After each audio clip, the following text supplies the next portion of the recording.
Peter and members of Flag Australia and myself are hearing on a regular basis about the pressure that our farmers and food producers are under. But let me just make the point that these policies come from a faraway place.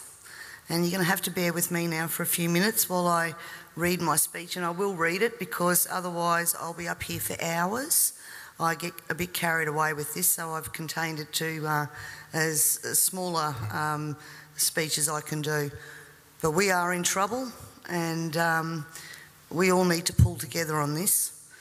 And first of all, I'd just like to thank people who have been supporting Flag Australia in their push to get this word out there. At Leon Biner on his Don't Sell Australia Short Facebook campaign, who has now over 7,500 members, all concerned about the same thing. Sean Perry from 5AA Talkback, who has allowed Peter and myself many times to go on there for hours at a time to get these issues aired and discussed. And we'll actually be having Lord Monckton on there tomorrow night from 7 o'clock till midnight, so that people can ring in, ask questions and have a discussion about this. So 5AA have been behind us, which is great. And also the Southern Argus newspaper. They have been so supportive of getting the message out there of the stress that our primary producers are under, and we really can't thank all of those people enough. So now I'll start to read. Again, thank you all for coming here today. I also thank the many people behind the scenes who have helped to educate me on the global issues and how they are being implemented at a state level so that I can be an effective elected member of your parliament. And while I'm speaking to you today, I'm going to quote a number of people from various influential positions on the international stage, and I'll leave it with you to make up your mind if you want to continue to head in the direction that we're going. I first stumbled across Agenda 21 in about 2008, and quite frankly my first reaction was to dismiss what I was reading, because I didn't believe that any government in Australia would take us down this road. Then I began to see a legislative pattern emerging in Parliament which concerned me greatly, and I also started to see the tenor of legislation that we were passing. I did air those concerns in Parliament, and it was dismissed and ignored. The words Agenda 21, ladies and gentlemen, were never meant to be spoken. And if they were, then of course it would be dismissed as a conspiracy theory. Because if people knew Agenda 21 and what it stood for, there's plenty of information out there where they could actually learn what the end game was, and governments didn't want that to be known. My dad always said to me that people only lie for two reasons. One reason is because you're ashamed of what you're doing, and the second reason is that you don't want people to be warned just before you screw them. And I honestly believe that these secrets have been, thank you, that these secrets have been kept for both of those reasons. Ladies and gentlemen, the origins of the environmental movement as we see it began back in 1968 when the Club of Rome was formed. The Club of Rome has been described as a crisis think tank which specialises in crisis creation. The main purpose of this think tank was to formulate a crisis that would unite the world and condition us to the idea of global solutions to local problems. In a document called The First Global Revolution, authored by Alexander King and Bertrand Schneider, on pages 104 and 105, it stated, "In searching for a new enemy to unite us, we came up with the idea that pollution, the threat of global warming, water shortages, famine and the like would fit the bill. All these dangers, of course, will be caused by human intervention that will require a global response." That's the origin of global warming, ladies and gentlemen. In 1975, Australia agreed to bring in a new economic order via the Lima Declaration on the Second Conference of the United Nations Industrial Development Organisation. The outcome of this was, as I said, the Lima Declaration, which was the blueprint for the redeployment of tools, jobs and manufacturing to the developing nations, leaving countries like Australia short of technology, a manufacturing base and jobs. Blind Freddie can now see what the outcome of that has been for our country, with their unworkable trade and tariffs agreements hand in hand with this that have followed as a matter of course. This is now a reality, with around 90% of our agriculture and manufacturing just gone. Australia signed the Lima Declaration and hundreds of others with the support of all major political players: Whitlam, Fraser, Hawke, Keating, Hewson, Howard, Rudd, the Democrats, the Greens and even the Nationals. It has been put to me that all of these treaties were the foundation for the rollout of Agenda 21, and it seems that Australia has been moved around the global chessboard, and our so-called leaders were either complicit or naive to the long-term consequences. And now we're almost at checkmate.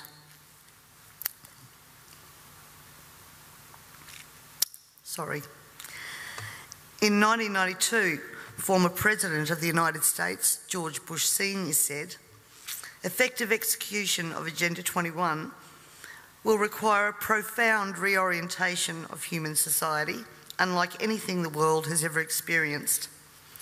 A major shift in the priorities of both governments and individuals, and an unprecedented redeployment of human and financial resources. This shift will demand that a concern for the environmental consequences of every human action will be integrated into individual and collective decision-making at every level." Cutting through the code, I want everyone to consider what the words "profound reorientation of all human society" and "unprecedented redeployment of human and financial resources" actually means. For everyone here tonight not familiar with Agenda 21, I would suggest that this is the beginning of your learning curve, not the end. In 1992, Maurice Strong, Secretary-General of the UN Earth Summit and member of the Club of Rome, said, "It is clear that current lifestyles and consumption patterns of the affluent middle class, involving high meat intake, consumption of large amounts of frozen and convenience foods, use of fossil fuels, ownership of motor vehicles, small electrical appliances, home and workplace air conditioning, and suburban housing are not sustainable." Put those statements together with the previous one, and it must become clear that Agenda 21 is about controlling every aspect of our lives: how we eat, what we eat, how much we eat, how we move around, food production, the amount of food, and where we even live. Dixie Ray, former Washington State Governor and Assistant Secretary for Oceans and International Environmental and Scientific Affairs, stated, "Agenda 21 seeks to establish a mechanism for transferring the wealth from citizens to the third world. Fear of environmental crisis would be used to create a world government and UN central direction." From a report in the 1976 UN's Habitat I conference, land cannot be treated as an ordinary asset, controlled by individuals and subject to the pressures and inefficiencies of the market. Private land ownership is also a principal instrument of accumulation and concentration of wealth, therefore contributes to social injustice. In other words, ladies and gentlemen, if you work hard and you exercise good financial management and invest in property, you are contributing to social injustice. In a report from the President's Council on Sustainable Development, we need a new collaborative decision process that leads to better decisions, more rapid change, and more sensible use of human, natural, and financial resources in achieving our goals. And at the same time, Harvey Reuven, Vice Chair of the Wildlands Project, says individual rights will have to take a back seat to the collective. J. Gary Lawrence, Advisor to President Clinton's Council on Sustainable Development. Participating in a UN advocated planning process would very likely bring out many of the conspiracy fixated groups and individuals in our society, and here we are. This segment of our society, who fear one world government and UN invasion, through which our individual freedoms will be stripped away, would actively work to defeat any elected official who joined the conspiracy by undertaking Agenda 21. So we will call our process something else. We will call it comprehensive planning or growth management or smart growth. We ended up with sustainable development. The redeployment of human and financial resources has now become visible to us all via the cut to services and programs to assist the sick, the young, the elderly, and of course the creation of another level of poverty now identified by the term the working poor. I was speaking to a person last week and he said to me, if Hitler was still around, he'd be sitting back thinking, I didn't need bullets for a global takeover. And he'd be right.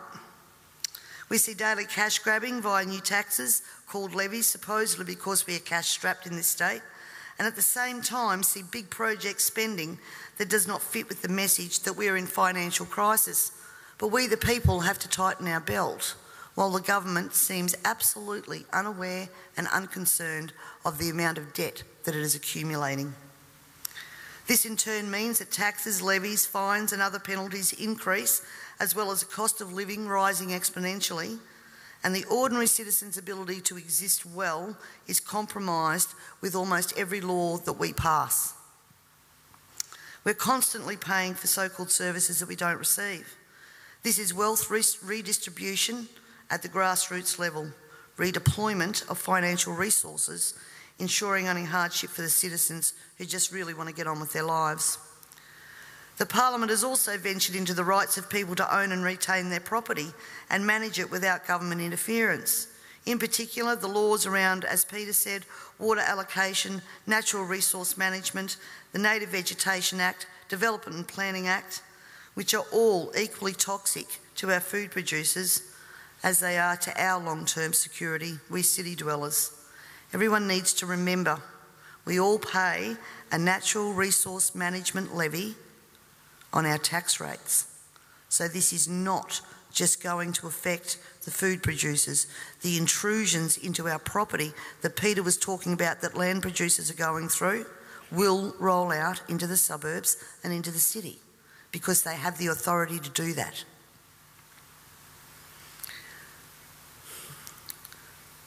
We all have already fiddled in Parliament with land titles of people in rural areas, and I'm talking about the Barossa and McLaren Vale legislation that passed. And the buzzwords used to justify that was heritage status. At the same time that our right to own and manage our land, have access to water, produce adequate food to ensure that our only option is not to consume often toxic and substandard food from places like China, this government has been working overtime to take away our rights to common law through many pieces of legislation. Common law is what guarantees us an ability to correct injustices. This coming year, I promise you, you will also hear debate over a number of pieces of legislation that will further erode our common law rights. And you have to get behind me on this, ladies and gentlemen, to stop this from going through. As Agenda 21 became more and more apparent to me, I began using the line in Parliament that government was now declaring war on its own citizens. And that goes back as far as 2008. This, of course, led me to being labelled a conspiracy theorist. But here we are now, openly talking about Agenda 21 and the ramifications we will see in a short period of time if this is not stopped in its tracks. Let me just say that I often hear we cannot stop what is happening. Two-party preferred system, vote Labor, vote Liberal, what does it matter? And in fact, that's probably true for the House of Assembly, because that's where government's formed. But ladies and gentlemen, here in South Australia we have the Legislative Council, the House of Review. And my friends, that is where the true power does lie. And the last thing that governments want you to understand is that no matter who is in power, the Legislative Council is there for checks and balances. And when the Legislative Council isn't overly influenced by the major parties, legislation can be blocked.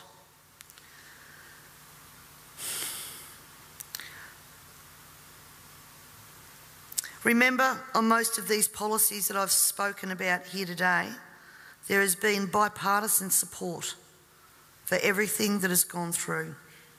When the major parties join together, then the crossbenchers and minor parties, basically our vote is null and void. The way to avoid that is to make sure that when the major parties do join together, they don't have the numbers. For way too long now, we the people have been asleep at the wheel, and it is time to wake up and participate in the democratic process. And to do that, you need to understand the parliamentary and political system that you are trying to rein in.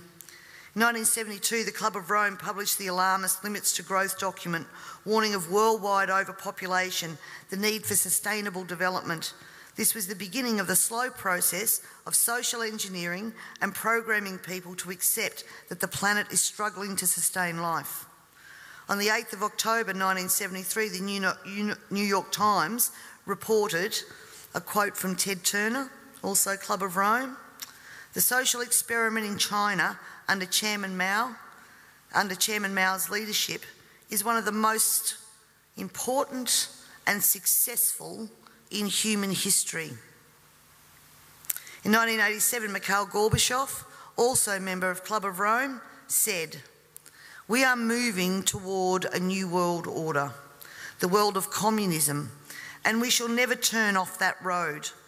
He also quoted in 1996 Monetary and Economic Review on page 5, "The environmental crisis will be the international disaster that will unlock the new world order, one world government." In 1992 came the Earth Summit, which produced the document called the Earth Charter. This document was co-written by Maurice Strong, long-time globalist, elitist, member of Club of Rome, and Mikhail Gorbachev. Both Strong and Gorbachev stated that it was hoped that this document would be adopted as the new 10 Commandments, with environmentalism as the new one world religion. Out of this summit came Agenda 21. Ted Turner, who was also a member of the Club of Rome, was quoted as saying in 1996, "The total population of 250 to 300 million people is ideal. That means a reduction of 95% from present levels would be even more ideal. Anyone who abhors the China one-child policy is simply a dum-dum."